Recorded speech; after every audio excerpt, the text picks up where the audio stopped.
Live 5 for 6 Skyview Network, sponsored by Terry Lambert Hyundai.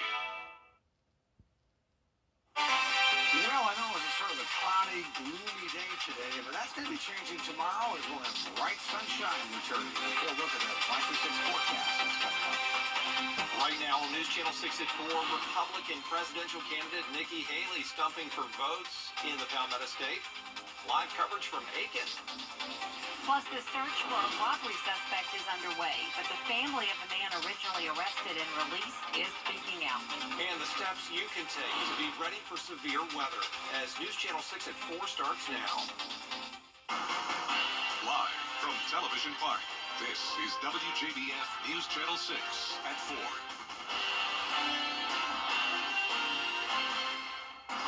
Good afternoon, everybody. I'm Brad Means. And I'm Jenny Montgomery. Thanks so much for joining us. Coverage you can count on begins with former South Carolina governor and Republican presidential candidate Nikki Haley making a stop in Aiken today for a meet and greet with her supporters. News Channel 6's Graham Lee live from USC Aiken, and Graham, Haley now the lone competition to former President Donald Trump on the GOP side of things. Well, that's right, Brad. She made a brief appearance on Saturday Night Live over the weekend, but now her focus is back on her presidential campaign with her supporters here in the CSRA. She was able to talk to them, and during the rally today, she talked about the progress her campaign has made over the last 12 months. She shared her vision to improve the American education system, increase security for border control, and taking better care of the middle class. Now, Haley also mentioned her hometown of Bamberg, but not because of the recent tornado, but to address the current crisis for veterans. But my parents taught me in that small town, you take care of those who take care of you. I'm going to ask you if we're taking care of those who take care of us. Right now in America, over 35,000 of our veterans are homeless. 1 in 3 suffers from PTSD or thoughts of suicide. We lose 22 heroes a day to suicide. Now, Haley is currently back on the road as she continues her campaign for another rally coming up tonight at 6 p.m. from Spartanburg. Live in Aiken, Graham Lee, WJBF, News Channel 6. Back to you. All right, Graham, thank you for that live report. A family in Rennes speaks out after an arrest due to a case of mistaken identity.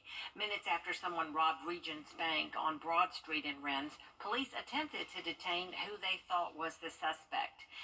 18-year-old D'Angelo Walker says he had just returned to a friend's home from Dollar General when police arrested him. They approached him, asked questions, and then left.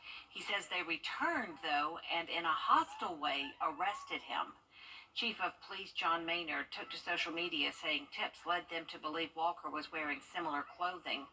But Walker says his jacket had multiple colors, and he was injured during the arrest. You're finna go to jail. Then proceeded to slam me and throw me on the ground. And he put his knee into the back of my neck and proceeded to hold his hand over my mouth and my nose. So at that time, I turned around facing him, trying to fight him off of me because he was holding my breath and I could not breathe. Walker's hospital discharge paperwork notes he sustained multiple abrasions and contusions, but nothing is fractured or dislocated. Chief Maynard's post says Walker was not charged with robbery, but resisting arrest. The Richmond County Sheriff's Office investigating after a gun was found at a local school this morning. It was at Lucy Laney High School on Laney Walker Boulevard. Deputies say somebody shot that gun inside a school restroom.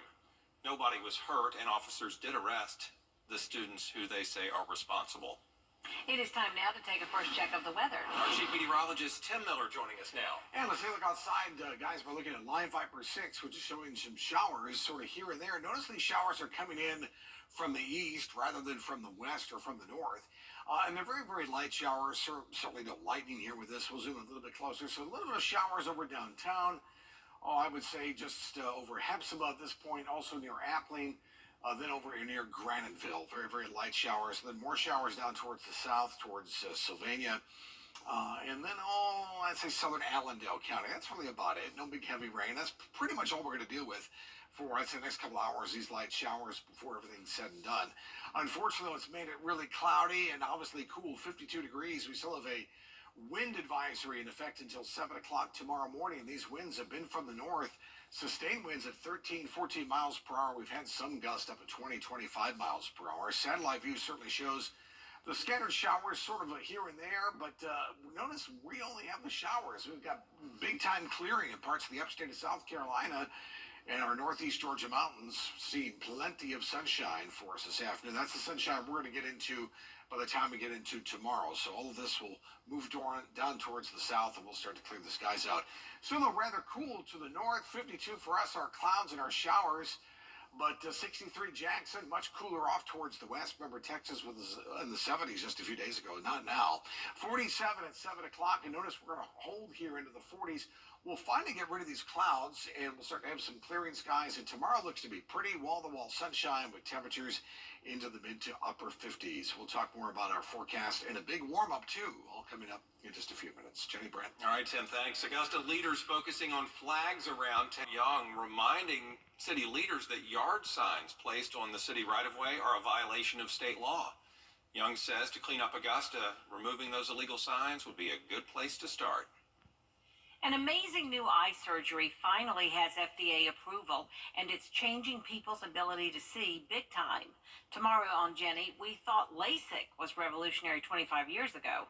A quick procedure meant no more contacts or glasses, but as many of you may have been told, not everyone's a candidate. Enter EVO. Dr. Bill Gardner and a patient tell us all about it. But it's basically making a polymer out of collagen, which is a natural substance in our bodies. And so they basically have figured out a way to create a lens out of natural materials in a proprietary way, of course. But they have this great new technology. So it's natural, it's soft, it's flexible, and it slips right on top of your natural lens as an additive lens inside the eye. We'll also have a cast member from this year's Aiken Heart Board benefit. Find out how to make reservations for the hilarious show Heart Revival and the best thing to happen to sore feet after a night out in fancy high heels. Tomorrow at 12:30 on Jenny. Still ahead, the stage is set for the biggest game in American sports. We are taking you live to Las Vegas for a preview in a moment. And this week is Severe Weather Preparedness Week in Georgia, and we have a number of topics we're going to talk about throughout the next 5 days. Get you and your family safe and prepared. 5 or 6 forecasts and more headlines.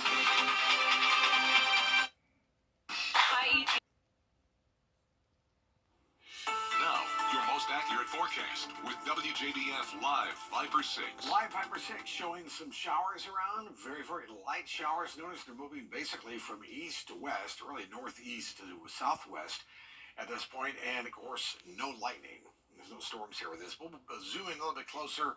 1 little, 2 little, 3 little, 4 little showers. Some showers over downtown. That's really about all she wrote. Making the roadways a little slippery, so just be prepared for that. But the wind is the issue today. We still have our wind advisory in effect till 7 o'clock tomorrow morning. I think Sylvania and southern Allendale County, that's where the bulk of the heavier showers are. But again, no big heavy rain, so we'll have to deal with that for the rest of tonight, at least till about 10 o'clock or so, when I think that's officially when all the showers should be done. Notice temperatures will fall into the 40s, and then the upper 30s coming tomorrow morning. But notice the clear skies, so we will bring back the sunshine. Rain is ending, skies will be clearing, breezy through tomorrow morning. And warming up into Friday, big time warming up, like about 70 degrees. That'll be in the mix here. Unfortunately, some more wet weather headed our way coming up before the weekend.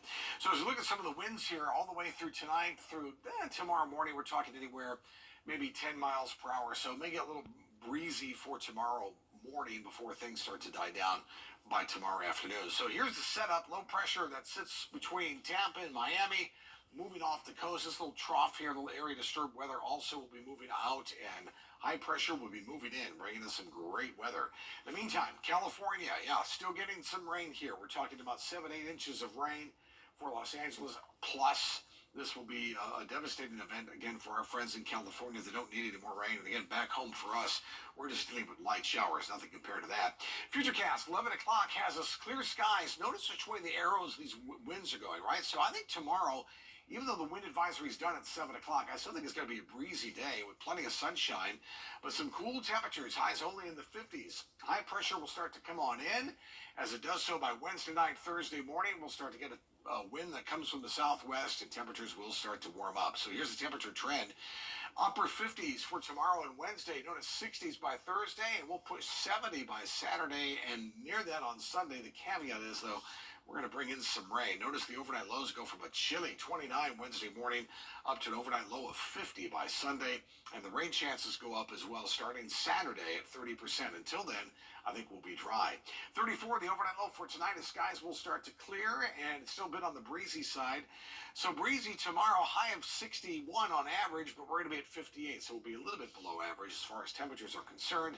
And the 10-day forecast has lots of sunshine and warming up. Again, the showers, though, coming up by the weekend. Valentine's Day on the map now with a little bit of sunshine, a high of 60. That's your forecast. We're back in just a moment. I'm Attorney James. Go. Honoring Black history, we salute Dr. Martin Luther King Jr. by acknowledging those he inspired. Yolanda Renee King, the only grandchild of Dr. King. We dream a world where school is a safe place, free of fear. No violence spoken here. We dream a world where poverty is a memory. Honoring Black history. Honoring Black History is sponsored by Horizon Motor Coach, making memories every mile. Las Vegas is already buzzing as both teams have safely landed and are preparing for Sunday's big game. Such an exciting week, but you know these guys wouldn't be at Super Bowl 58 without some very strong leadership. Crystal Rich, live outside Allegiant Stadium with more on the men in charge of each team. Hey, Crystal.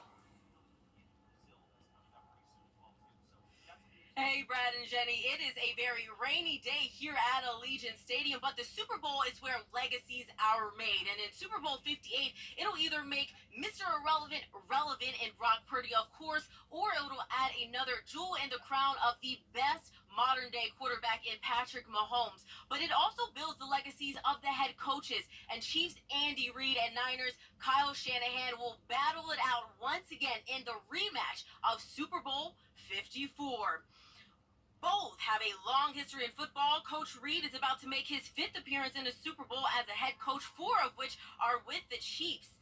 On the other side, Kyle Shanahan is no stranger to the big stage. His father, Mike, is a longtime NFL head coach, and he hopes to bring the Lombardi Trophy back to the Bay in his second attempt. His first attempt, you guessed it, a loss to Big Red. Yeah, Andy Reid and the Chiefs back in 2020. That win started this amazing run for KC. This will be the Chiefs' 4th Super Bowl appearance in 5 years. Both coaches have grown as leaders since then and know what it takes to become a champion. Before the challenge of playing the 49ers, heck of a football team, obviously. Kyle does a great job with that group. And really, when you play in the Super Bowl, there's that constant buzz. That noise is constant offensively and defensively because of the crowd being split. So that's what you got to make sure that you handle. You know, I'd been to a Super Bowl before as a coach, you know, just 4 years before that.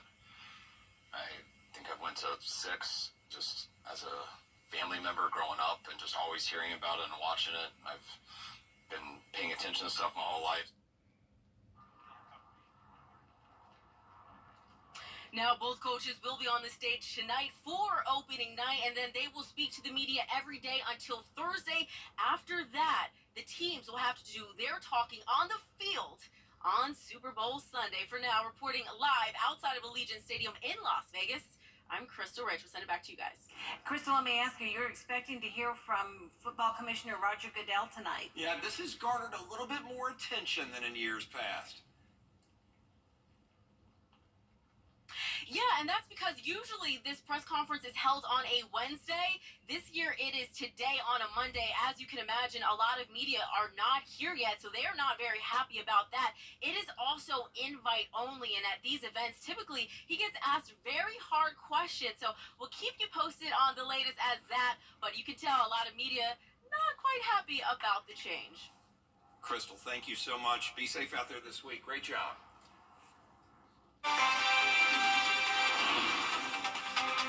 Still ahead on News Channel 6 at 4, a way to brighten up a dark night in February. The series of artwork and sculptures next. Hey, CSRA. The Copenhagen. It's time for Weinberger's famous Made in America sale. Save up to 50% off on the finest quality American-made brands like Smith Brothers, Stickley, Winesburg, Yahtzee, and more. Plus, get 20% off Made in America mattresses by Kingsdown. Customize or choose from in-stock items. Save on bedroom, dining room, sofas, chairs, and home office. Can you save up to 50% off on all of our American-made collections? Yes, you can.